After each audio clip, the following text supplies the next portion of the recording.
Hi friends, నమస్తే. Welcome to our channel MC Reddy's అనుభవాలు పాఠాలు.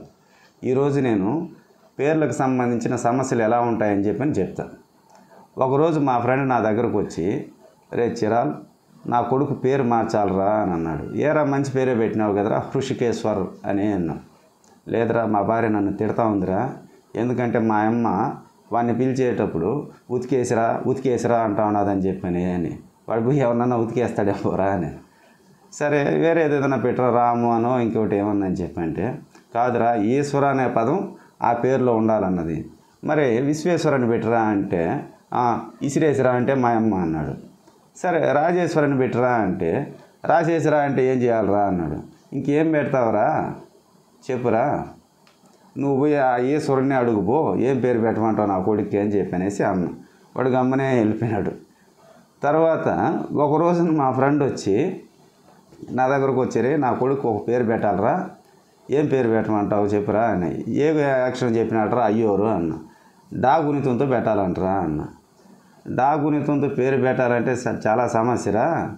నేను ఎంఏ తెలుగు లిటరేచర్ చదివేటప్పుడు ఒక అతని పేరు డిసెంబర్ రావు, ఏం సార్ ఈ పేరు పెట్టుకున్నారే అంటే, ఆయన ఏమన్నాడంటే, ఇంకేం చేసేస్తారు, డా గుణితంతో వచ్చింది, డా గుణితంతో వస్తే ఢిల్లీ అనో, ఢిల్లీ బాబు అనో, ఢిల్లీ కుమార్ అనో పెట్టాల్సి వస్తుంది, కాదు డిఫరెంట్గా ఉండాలని మా ఇంట్లో వాళ్ళు డిసెంబర్ రావు అని పెట్టేసినారు అని చెప్పాను అన్నాడు.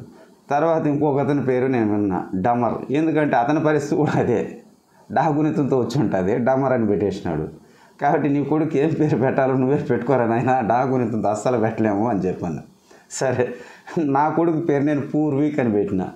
పూర్వీక్ అని పేరు పెడితే మా భార్య వాళ్ళ అమ్మోళ్ళు వాళ్ళంతా ఏంది పూర్వీక్, ఫస్ట్ వీక్, లాస్ట్ వీక్ లాగా అని చెప్పిన వెటకారం చేసి, ఏంది ఇటు అంటున్నారు, నువ్వేంది ఈ పేరు పెట్టేసినావు, నేనైతే ఈ జాతకాలను దీని ఏమి చూడకుండానే పూర్వీక్ అని పెట్టేసిన నేను.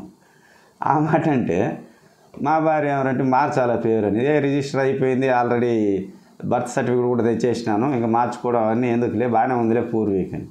మళ్ళీ ఇంకొక ఫ్రెండ్ ఒకటి ఫైన్ చేసినాడు, ఏంద్రా మీ కొడుకు పేరుని విడదీస్తే ఇంగ్లీష్ ప్రకారం పూర్వీక్, వీక్ రెండు నెగిటివ్ ఐడియాసే కదా అని. ఎవరే నిజమే కదా వీడు చెప్పిందని, కానీ ఇంకేం చేయలేం కదా, అదే పేరు కంటిన్యూ చేసిన.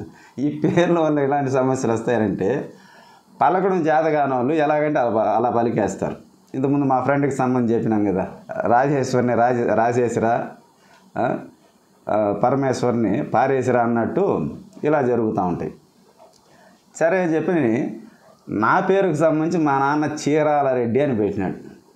మా నాన్న ఎందుకు ఆ పేరు పెట్టినాడని నేను ఒకరోజు అడిగితే, అంటే స్కూల్లో అంతా నన్ను కిండల్ చేస్తూ ఉన్నారు. ఏంది చీరాల, పేరాల, దుగ్గిరాల గోపాలకృష్ణయ్య అని అనడం, పోతే చీరాల, ఒంగోలు, నెల్లూరు అని ఈ కోస్తాంధ్ర పేర్లంతా చెప్పుకుంటూ పోతూ ఉండడం నాకు కొంచెం సిగ్గు అనిపించింది. అప్పుడు మా నాన్న నా పేరు మార్చినంటే, రే తల్లి పేరు పెట్టినరా చీరాలమ్మ అని చెప్పని. ఏమైనా అంటే ఆయన హెల్పర్గా ఉన్నప్పుడు అసిస్టెంట్ లైన్ మ్యాన్గా ప్రమోషన్ వచ్చింది. అప్పుడు మా అమ్మ కడుపుతో ఉంది. మా ఊరు పక్కన గుత్తివారిపల్లి అని ఒక ఊరు ఉంది, ఆ ఊరిలో పనిచేస్తున్నాడు మా నాన్న. అక్కడ చీరాలమ్మ తిప్ప అని ఒక చిన్న గుట్ట, ఆ గుట్ట మీద ఒక గుడి లాంటిది, అక్కడ వెలిసిన దేవత చీరాలమ్మ అని చెప్పాను. పోయి ఆమెను మొక్కున్నాడు, నాకు కొడుకు పుడితే చీరాల రెడ్డి, కూతురు పుడితే చీరాలమ్మ అని పేరు పెడతాను అని చెప్పాను. సరే, మొత్తాన్ని నేను కొడుకుగా పుట్టినాను కాబట్టి మా నాన్న చీరాల రెడ్డి అని పేరు పెట్టినాడు. నాకు అనిపించింది, పొరపాటున నేను కూతురుగా పుట్టింటే చీరాలమ్మ అని ఉంటాడు, స్కూల్కి పోతా ఉంటే చీరాలమ్మ సార్ వచ్చింది, చీరాలమ్మ సార్ అని వచ్చింది అని ఉంటారు. అయినా నాకు ఆశ్చర్యం ఏమంటే, పెళ్ళయి 10-15 ఏళ్ళు అయిన తర్వాత పిల్ల పుట్టకపోయినా ఒక దేవతకు మొక్కి నీ పేరు పెడతాం తల్లి అంటే ఒక అర్థం ఉన్నది. ఆల్రెడీ ముగ్గురిని కనేసి మా నాయన నా మానం తీయడానికి కాకపోతే ఈ పేరు పెట్టాడా అని అనిపించింది. సరే, మా ఊర్లో ఒక చమత్కారం ఉన్నాడు. ఆయన రే ఏనుగా అంటాడు, వాడిని ఏరుగా వచ్చే, నువ్వు నా పేరు ఏనుగా గాడిద కాదునా, వేణుగా అన్నా, నా పేరు వేణు, నువ్వు పిలిచేటప్పుడు వేణుగా అనేవనా అని అన్నాడు.